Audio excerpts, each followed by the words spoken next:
For centuries, they stood where no soldier dared to stand, between predator and prey, storm and silence, life and death. They were the guardians of the mountains, white as snow, calm as stone, and fearless as the night. Their story begins high in the ancient Pyrenees mountains, where the wind cuts like glass and the earth itself seems carved from ice. For thousands of years, shepherds lived here on the edge of survival, where every sunrise meant another battle, not against men, but against nature. Wolves prowled the ridges, bears descended from the shadows, and yet the shepherds slept in peace, because beside their flocks stood giants draped in white. Those giants were the ancestors of the Great Pyrenees. They were not hunters nor herders, but guardians. Their duty was simple and sacred: protect life, whatever the cost. Every night, while the mountains froze and predators watched from the dark, these dogs stood watch, silent, patient, immovable. If danger came, they did not bark in fear. They moved forward. Centuries before castles or crowns, the Pyrenean shepherds learned to trust them more than any weapon. When wolves lunged from the forest, the dogs met them head-on, their white coats glowing in the moonlight like ghosts of the mountain. Predators learned to fear the light that moved. No one knows exactly when they appeared. Some believe their ancestors walked beside humans 10,000 years ago, descending from the great white dogs of Asia that followed nomads westward. Others say they were shaped by the mountains themselves. The snow, the silence, the endless vigilance. What is certain is that the Great Pyrenees didn't just survive the mountains. They became part of them. Their white coats weren't for beauty, they were camouflage, blending into the sheep they guarded, striking unseen when danger approached. Their calm wasn't gentleness, it was control, the patience of a creature that knows its power. Their loyalty wasn't learned, it was instinct, a bond written into their very blood. The shepherds didn't train them with commands, they raised them with trust. A young pup was placed among the flock from birth, growing up as one of them. It learned the scent, the rhythm, the language of the herd. So when wolves came, it didn't defend property, it defended family. As civilizations grew, travelers crossing the Pyrenees began to speak of the white ghosts of the mountains. Dogs as noble as knights, as gentle as snowfall, and as fearless as winter itself. They were not bred for fame. They were bred for duty, and yet destiny would not let them remain hidden. Their courage would soon echo far beyond the mountain passes into royal courts, battlefields, and legends. But before they became symbols of nobility, they were simply guardians, shaped by the wind, tempered by the cold, and bound by a single, unshakable vow: to stand between danger and those who could not defend themselves. In their calm eyes lies the memory of 1,000 winters, and in their silence, the promise that no matter how harsh the storm, there would always be one who stood watch. The Great Pyrenees was born of stone and snow, and from those mountains it carried with it something the world would never forget: the spirit of a protector. As centuries turned and kingdoms rose from stone, the world beyond the Pyrenees began to notice the white giants of the mountains. Merchants and travelers returned with stories of dogs that stood taller than wolves and calmer than men. They spoke of creatures that moved with the dignity of kings and the discipline of soldiers, protectors of sheep, shepherds, and souls. By the Middle Ages, Europe was a patchwork of fear and faith. Castles watched over valleys, warlords battled for borders. And yet, Far from the noise of war, the Great Pyrenees remained loyal to a simpler duty, to guard life. But destiny soon reached the highlands. Knights returning from crusades saw the dogs in the service of shepherds and were captivated by their grace and power. They took some with them, gifts for nobles who admired strength clothed in gentleness. Thus began the transformation, from mountain sentinel to royal guardian. In the courts of France, they became symbols of majesty and virtue. By the 1600s, the Great Pyrenees was declared the royal dog of France, adored by princes and protectors of palaces. They guarded the chateau of Louis XIV, pacing marble halls with the same silent vigilance they once gave to the flocks.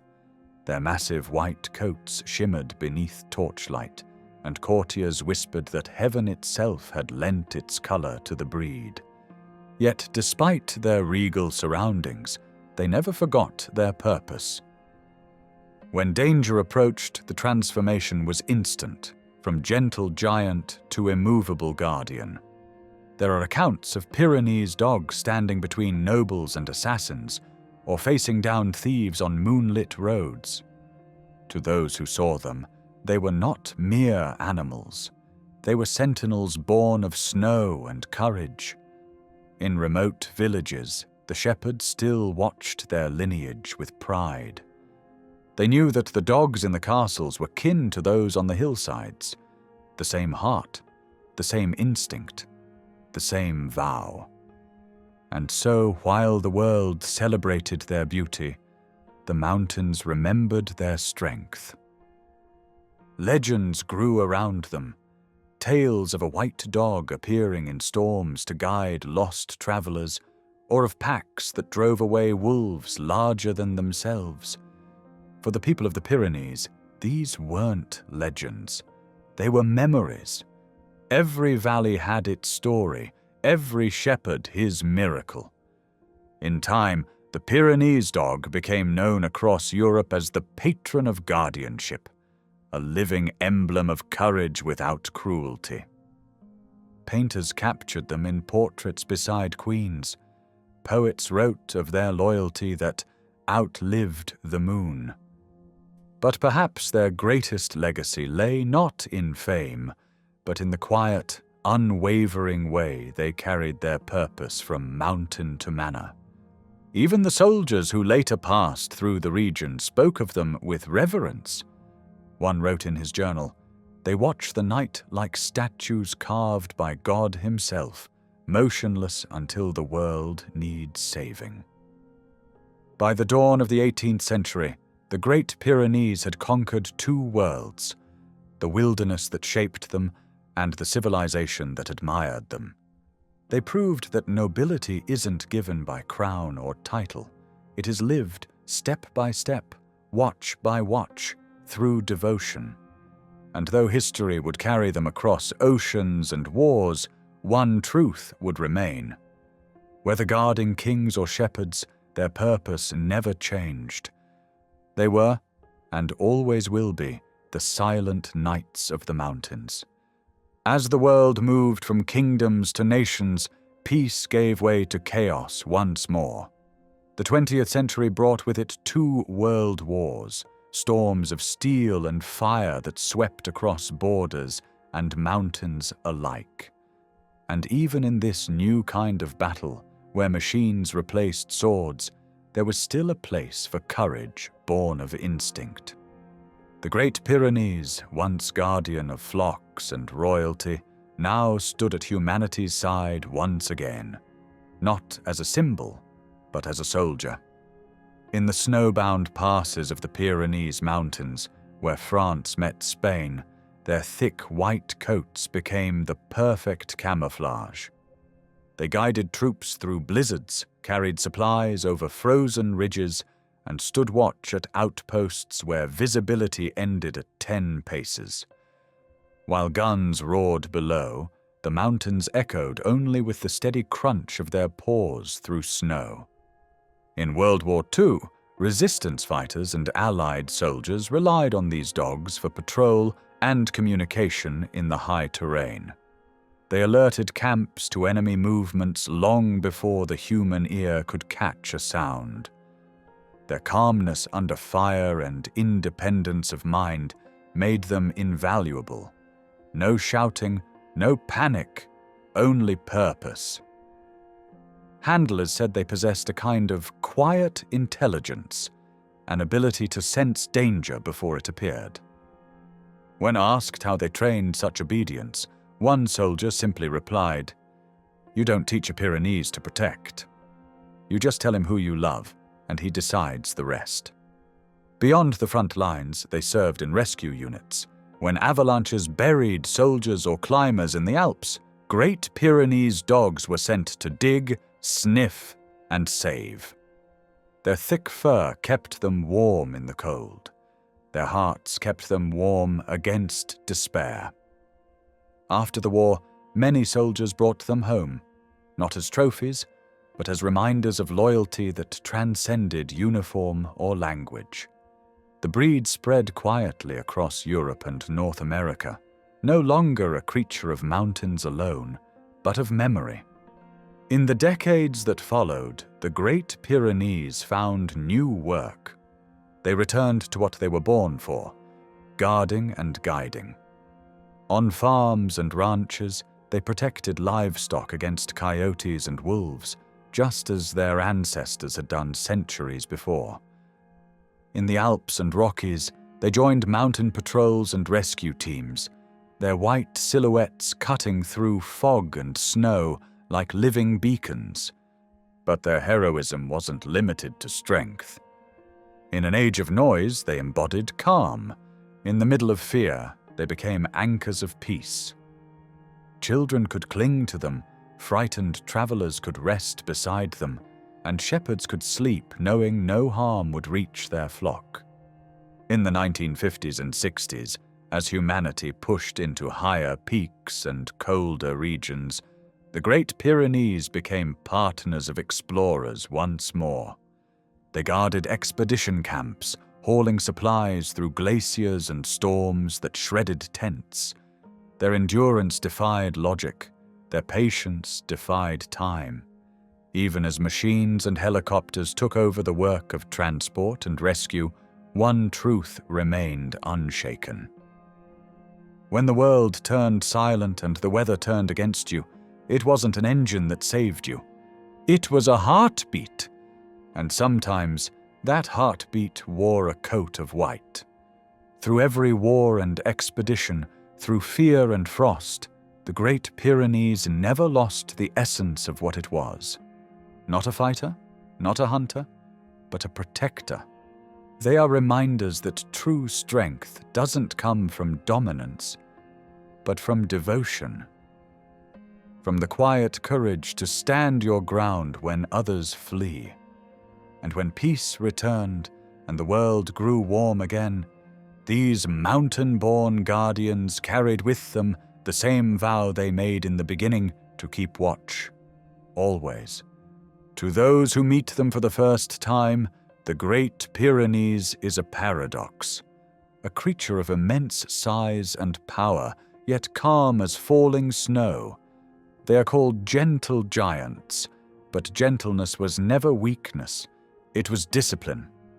Beneath the thick white coat lies a strength that can move mountains. But it is a strength used not to dominate, but to defend. For thousands of years, their ancestors learned that to protect life, they first had to understand it. That instinct remains unchanged. A Pyrenees can sense fear, detect unease, and respond not with aggression but with presence, a quiet, immovable assurance that says, "You are safe." Families who welcome one soon learn that a Pyrenees doesn't see itself as a pet. It sees itself as a guardian of all within its sight, every person, every creature, every heartbeat. They patrol the yard not out of boredom, but duty. They rest in the doorway, not by chance, but by purpose. They were bred to make decisions on their own, far from human command. Even today, when left alone, they remain alert, scanning horizons only they can sense. It's not obedience that drives them, it's responsibility. And yet, within that stoic heart lies a surprising tenderness. Around children, their movements become soft, deliberate, protective. They will lie still for hours, allowing small hands to tug their fur or rest against their chest. They tolerate play, endure chaos, and return affection with patience that seems endless. There are countless stories of Pyrenees dogs who place themselves between danger and the ones they love, barking away strangers, confronting predators, even standing between children and fast-moving cars. It isn't training, it's instinct, written deep into the breed's soul. But their independence, the same quality that made them legendary, also challenges the modern world. The Great Pyrenees listens, but it does not always obey. They don't need orders to do what's right, and that confuses those who measure loyalty by submission. To live with a Pyrenees is to learn respect, not command. Owners often say that the breed doesn't live with them, but for them. They sleep lightly, their massive heads lifting at the faintest sound. They rise silently in the night to check the house, the gate, the sleeping child. It's as if their ancient watch has never ended. They don't crave constant praise. Their reward is peace, the quiet knowledge that everything is as it should be. Even their bark carries history. Deep, rolling and resonant, it echoes like thunder down the valleys. A sound that once warned wolves to stay away and now reminds intruders that this ground is claimed by love. Those who live with a Great Pyrenees quickly learn that the true challenge is not in controlling them, but in deserving their trust. Once that bond is earned, it is absolute. They forgive, they wait, they endure. They stand through storms, through loneliness, through time itself. It's why so many families, after losing one, say the same thing. The house feels empty. The silence feels wrong. Because these dogs don't simply fill space, they fill presence. Their calm, their quiet confidence becomes part of the home itself. The Great Pyrenees is not a breed of action for its own sake. It is a breed of purpose. When it moves for a reason. When it stands for someone. And in that stillness lies a lesson. That strength doesn't always roar, and love doesn't always rush. Sometimes they simply watch, quietly, faithfully, forever. Every guardian leaves behind more than protection. They leave behind peace. And when history remembers the Great Pyrenees, it doesn't recall battles or trophies. It remembers the calm after the storm. The silence made possible because something brave once stood its ground. The Great Pyrenees has walked beside humanity for thousands of years. It guarded shepherds before nations existed. It stood in royal courts before democracy had a name. It crossed oceans, endured wars, and yet somehow never changed. Its strength is still gentleness. Its purpose, still protection. Its loyalty, still limitless. Even in today's world, a world of noise, motion, and hurry, the Great Pyrenees remains an echo of an older time. A reminder that not all heroes wear armor, and not all protectors need to move fast. Some simply stand, and that is enough. In mountain farms, their descendants still guard flocks as they did 1,000 years ago. When wolves return to the wild, it is the Great Pyrenees that meets them first, not with hatred, but with resolve. It does not chase for sport or fight for dominance. It stands, and that is enough to remind the world. This life, this peace, is under watch. In families they guard not sheep, but hearts. They sit quietly by the door, watching children grow, watching years pass, never asking for more than a place to keep vigil. When old age comes, they move slower, but still rise to greet the dawn, as if their watch can never truly end.